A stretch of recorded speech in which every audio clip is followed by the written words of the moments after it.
damn, this one's big. This one's big.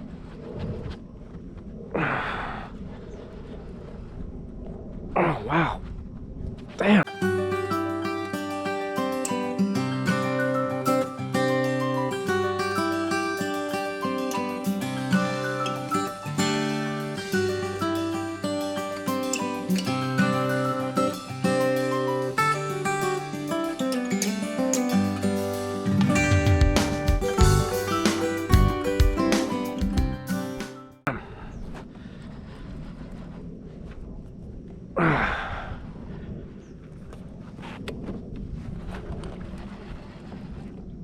What is it?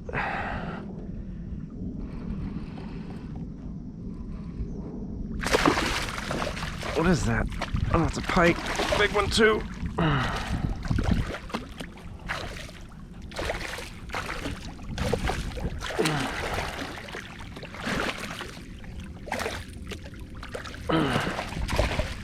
Woo. Oh, that's a dandy.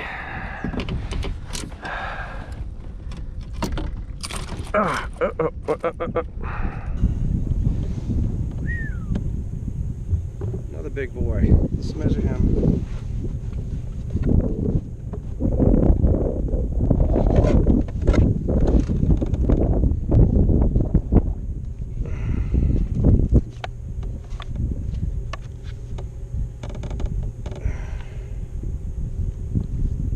That is another.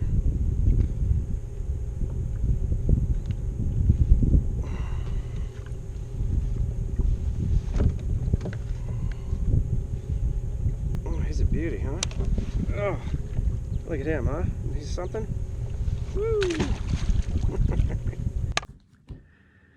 Hey everybody from YouTube. I wanted to share with you all the great success I've had this year catching chain pickerel. Now, believe it or not, in a lot of Virginia lakes and rivers, there's chain pickerel all over the place. A lot of people don't realize this because a lot of people don't fish for them. You know, you usually hear people fishing for these things further up north, but we have a pretty healthy chain pickerel population.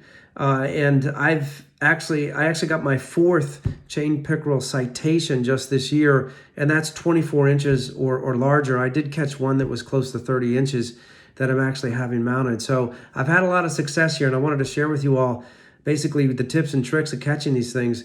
But normally what you'll find in these lakes and rivers, the zone where these fish hang out is usually 6 to 8 feet. You're either going to find them near grass beds, right? And there's a lot of grass beds, as you know, in these lakes around here in Virginia.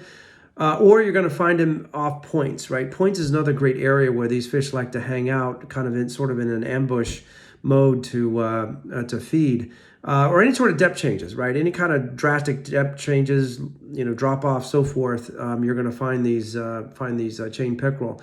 They'll hit most bass lures, right? That can be good and bad, right? I've lost a lot of finesse worms over the years to these fish, but like I said, they're opportunistic predators, and they will hit anything pretty much any time during the day. That's what I've discovered. But the most success I've had with these has been on crankbaits.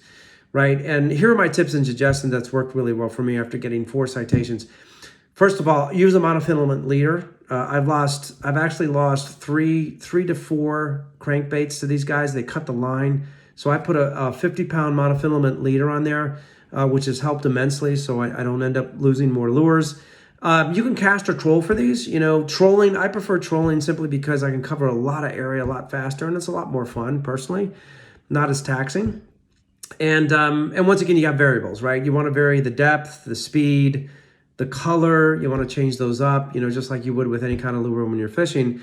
And the one thing I would say when you're reeling them in, do not let any slack in the line, because they can easily throw the hooks out of their mouths. Their mouths are actually quite hard. But anyways, those are my tips and tricks. I had a lot of success, 4 citations this year. Anyways, hope that helps. Let's get to the action.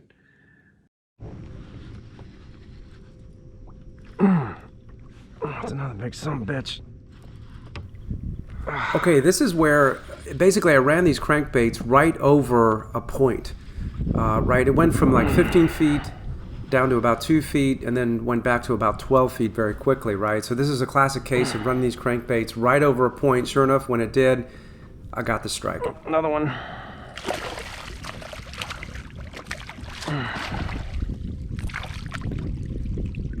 Yeah, I don't need the thing. A little bit smaller one.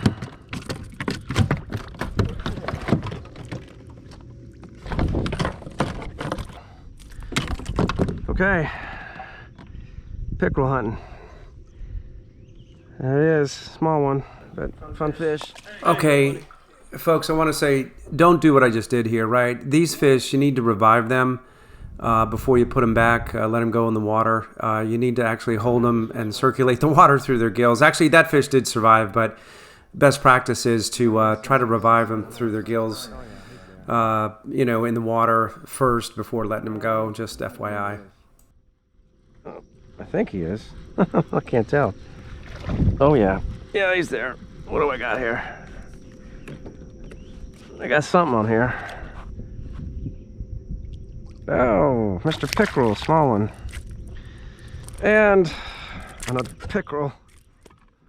Small one. This is a good one. Okay, if you've noticed, folks, I'm running these crankbaits near the weed beds. You can see right there, and that water is about 8 feet deep near those weed beds. So that is a perfect area to fish for these things. And sure enough, I connected up. There you are. Gotcha. Okay, the other thing here is you hear that rattle. That rattle is got, you know, bearings inside the crankbait, and I actually switched off to that earlier from one that didn't have rattles in it, and it made a big difference in terms of my hookup percentage. Looks like another pike. I mean pickerel. No, I think it might be off. Did he get off? Now it looks like I'm fishing out in the middle of the channel here, but actually there are submerged weed beds down about 12 feet, right? So I'm running this crankbait right over the top of those weed beds where these pickerel are. So just because you can't see them doesn't mean the weed beds aren't there. Pickerel hunting today.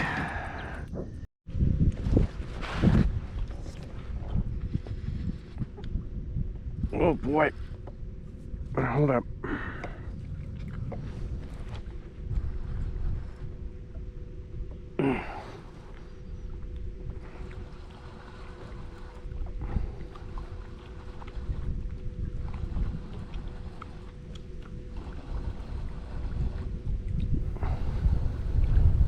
Okay, I'm using a crankbait that has no rattles in it, and it's silver, right? And they hit that in the morning, but they didn't hit it in the afternoon. I actually had to switch off to something that had a rattle and had a completely different color.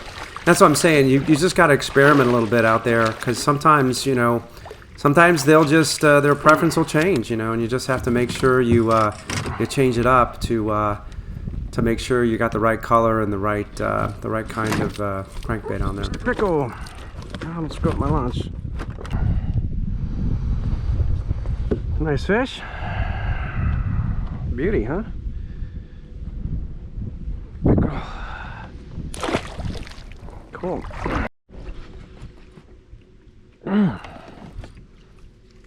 Oh, not a nice one. Oh my God. Okay, so one point I want to make here is that, you know, you notice I'm not jammed up against the shoreline, right? I'm not pounding the shoreline with these crankbaits. I'm actually out in open water. So once again, you know, don't be afraid to get out there in open water. You know, if you're a hardcore bass fisherman and you try fishing for these things, because there's a lot of submerged structure in weed beds down there that you just can't see. Sweet. Fish on. Oh. It's got some size to it. Oh. Another pickle, probably.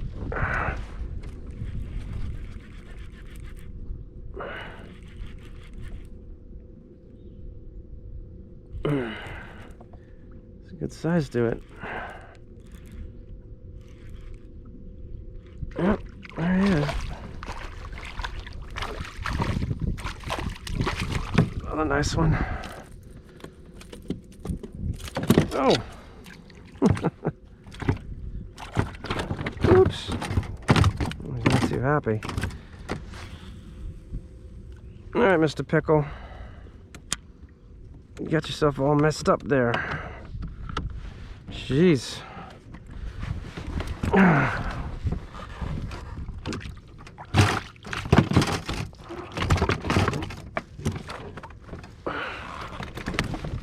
Stop it. There you go. Oh, look at the yap on that. Yeah! Look at that sucker. Pretty fish. Alright, Mr. Pickle. Ah, Mr. Pickle.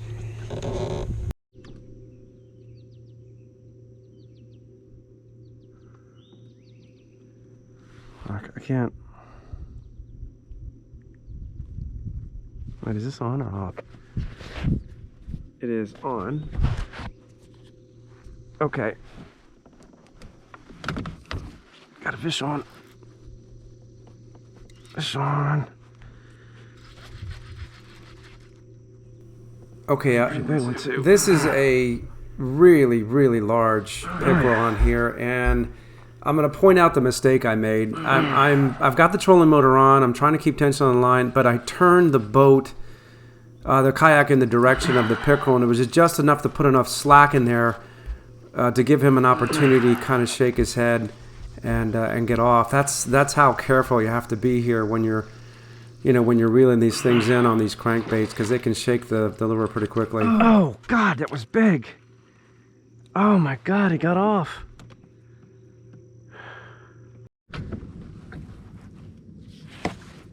Damn.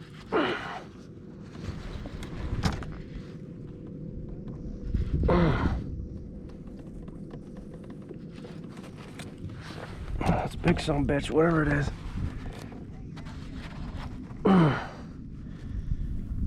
Okay, this is going to be my fourth citation pickerel, and I rolled the crankbait over a depth change, right? There was about 5 feet of water out there, but then it quickly changed to 12, and as soon as I rolled it over that point, if you will, that submerged point, this is when this really large pickerel hit. So use your depth finder when you're out there to kind of see what's going on around you and underneath you.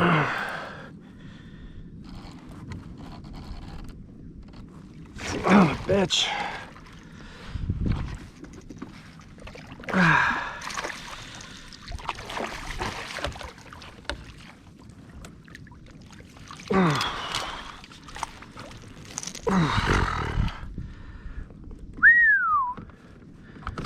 That is a beauty. Damn.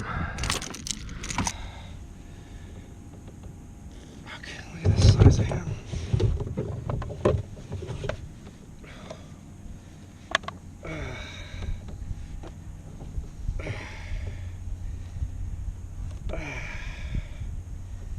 Yeah, that's another citation.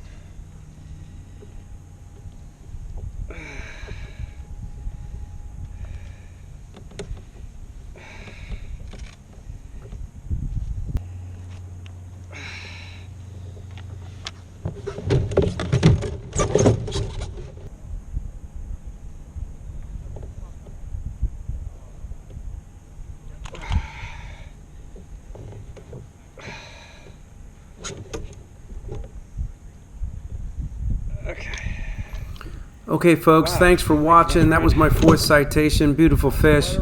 Hope you got a lot of value out of the video, and appreciate you tagging along.